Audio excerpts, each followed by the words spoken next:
Shikari Richardson, who could quite possibly not only be the fastest woman in the US, but in the world, will not participate in the 100-meter event at the Tokyo Olympics due to a failed drug test. And I know what you're thinking. These athletes, they're performance-enhancing drugs. All cheaters and need to be banned. But Shikari's performance enhancer was marijuana. Yeah, you heard me. The sticky icky. That green goobly goo. While most question why she would use a drug on the known list of banned substances, other questions why marijuana is even considered a performance enhancer alongside drugs such as anabolic steroids, cocaine, etc. While Richardson did not violate any codes pertaining to fair play, the rule is still the rule.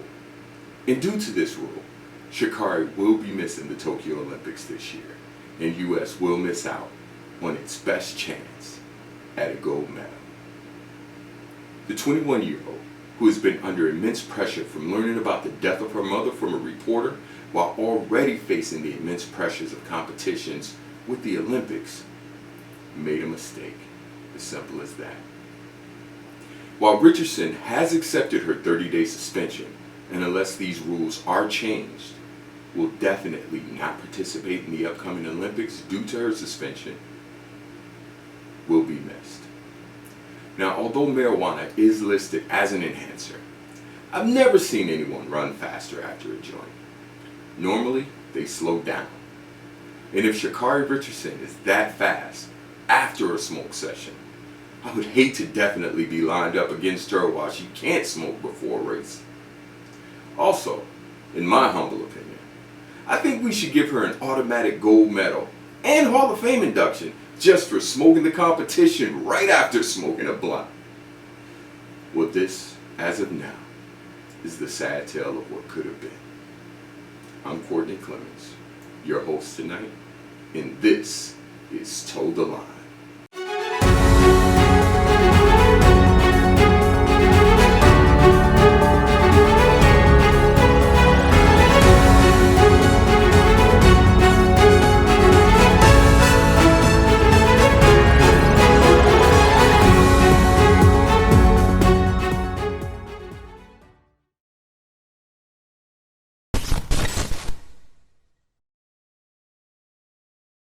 Shikari's disqualification in the Olympics comes as Miss Dute Chan and Miss Castor Semenya, born biologically women and still identifying as their birth-oriented sex. It's a wonder that we have to qualify that. Women are being told they need to use drugs to suppress their naturally higher testosterone levels or stay banned from the competition in the Tokyo Olympics. Meanwhile, Mr. Gavin Hubbard, now going by Mrs. Laurel Hubbard, a 43-year-old biological male, will compete for New Zealand in the Tokyo Olympics as a female weightlifter. Hubbard, who competed in men's weightlifting competitions before changing genders in 2013, will now face off against the women of the world with no one batting an eye. Unlike Mr. Gavin Hubbard, the Olympic Committee has decided to indulge and call him Mrs. Hubbard, while Mrs. Chan and Mrs. Semenya have to stay out because they're naturally born a little bit stronger and faster. These are naturally born women who are simply faster and stronger than the competition, and who are now being told to dampen their natural ability or be penalized for it. With the Olympics refusing to certify swim caps for natural black hair and banning the only black-owned company swim caps from the Tokyo Games, also banning any and all Black Lives Matter signs, apparel, initials, or messages by athletes, threatening to permanently ban any athlete that kneels during any nation's anthem, and seemingly banning as many natural-born black women from competing as possible. You have to wonder, is there a pattern here? All this while allowing a white man who failed to compete as a male to now compete as a woman weightlifter. This shows just how far we have not come. The world is willing to accept a man who believes he's a woman, but still hates black people just for being black. Bill Cosby has recently been released from prison. The Pennsylvania Supreme Court overturning the conviction due to a legally binding agreement that Cosby would not face criminal prosecution by then DA Castor, who decided that the Commonwealth would decline to prosecute Cosby for the incident involving the alleged drugging and rape of Mrs. Constant. Now, this allowed Cosby to be forced to testify in the subsequent civil action under penalty of perjury without the benefit of his Fifth Amendment privilege against self-incrimination. Although, in reversing the conviction of Bill Cosby, the Pennsylvania Supreme Court has demonstrated that times are changing. No matter who a defendant may be, and no matter the nature of the crime, courts can and will be relied upon to follow the law and come to the correct legal decision. Cosby's freedom has sent shockwaves of mixed emotions, from people cheering his release to others angry at his so-called redemption. As Cosby did admit to providing quaaludes to the women he wanted to have sex with, he maintained that it was always consensual. But no matter where you stand on Bill Cosby, the courts got this one right by law. We cannot bend the rules just to get the outcome we believe should happen, because I sure won't be attending his release party if he's the bartender. But I can agree that the courts have to follow the rules. In more celebrity freedom, the newly revived From the Sunken Place Kanye West and his Yeezy brand are suing Walmart over allegedly ripping off the Yeezy foam running shoes. This comes right after Walmart complained in April that Yeezy's Sunlight logo was too similar to its own. While Kanye's legal team filed to dismiss trademark claims by Walmart, they also brought their own infringement suit to the table.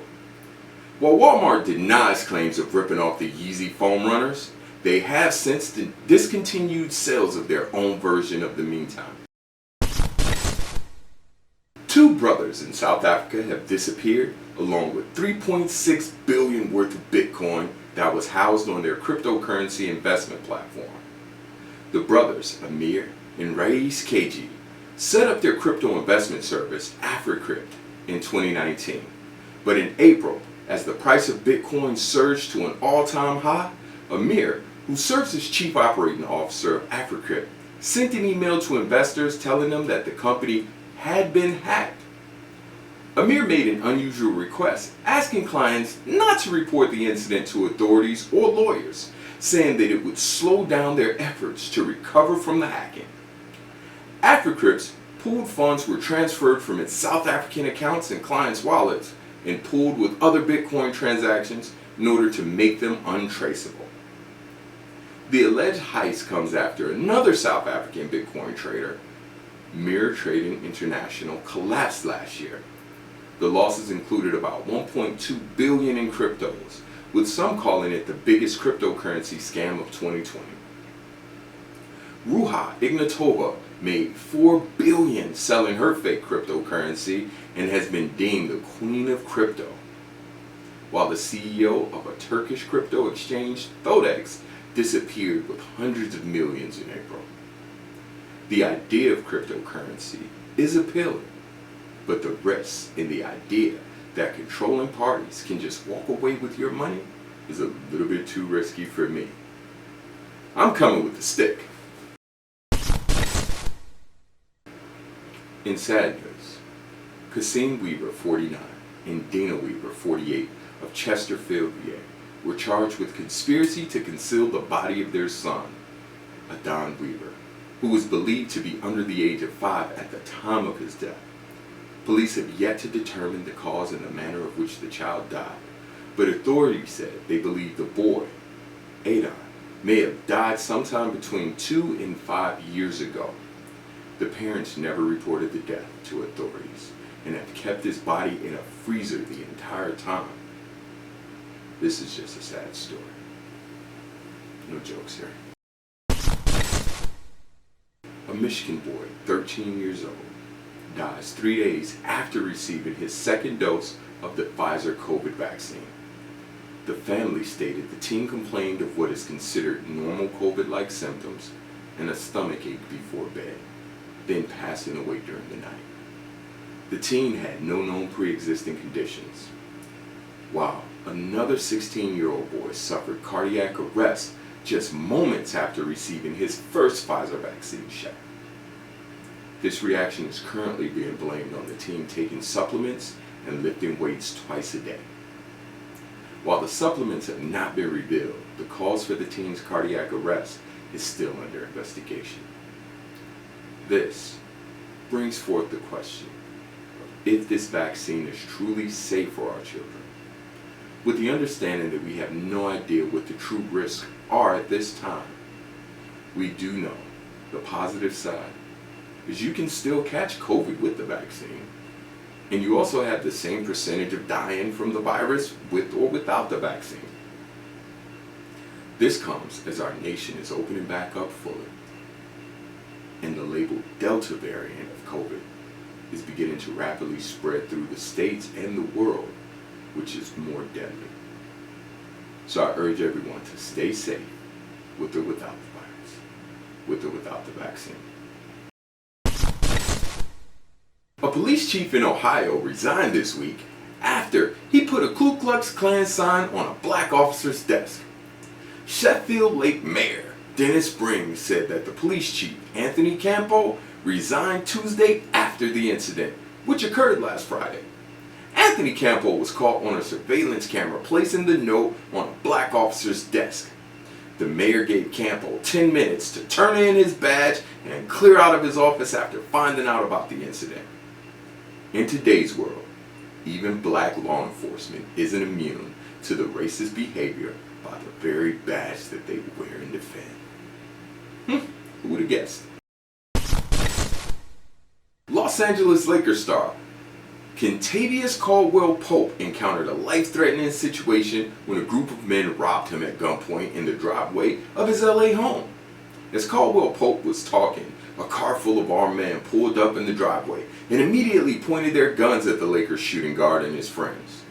The armed bandits made off with approximately $150,000 worth of valuables, including a Rolex watch, an expensive jewelry, and an iPhone.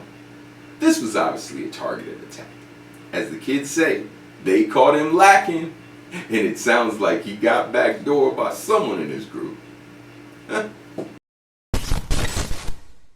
Meanwhile, as Chicago's violence and murders reached the heights this year, President Biden met with the Chicago Mayor Lightfoot at O'Hare Airport to discuss the rising gun violence in the city. The meeting came after more than 100 people were shot and 19 killed over the 4th of July weekend.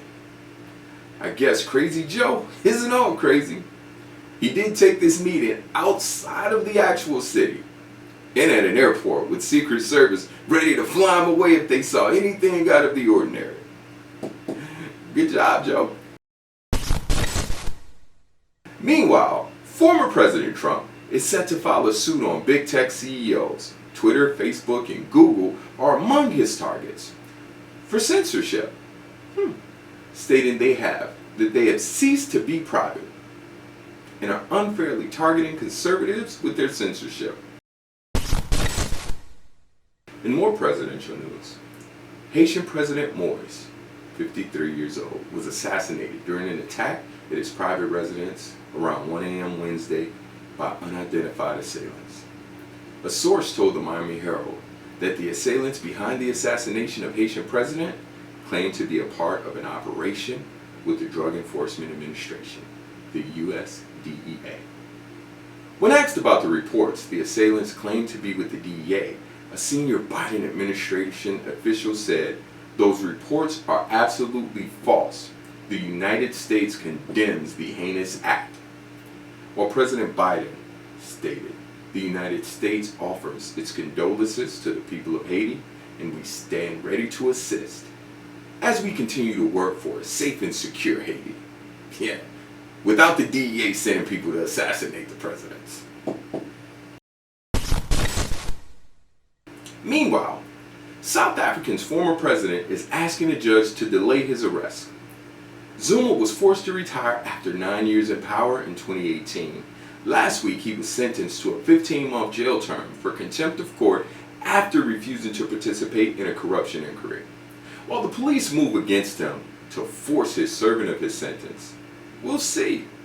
Will the judge give him a stay? Or will he make him go to jail? Speaking of corrupt governments and government officials, in more world news, Israeli forces demolish a Palestinian community in West Bank for the 7th time since November 2020. At least 65 people, including 35 children, have been displaced yet again. The demolitions left the villagers, who earned their livelihood by heading nearly 4,000 sheep, are homeless again. This is the 7th time since November 2020 that homes and structures were demolished by Israeli forces. 83 structures in total were destroyed this time. Most were makeshift homes and structures provided by the European Union, with no relief from the world. How long will we allow Israel to terrorize the Palestinian people who are just trying to survive? That'll do it for this week's Toe the Line. I've been your host, Courtney Clemens. Everyone stay safe, enjoy your week. We'll see you next time.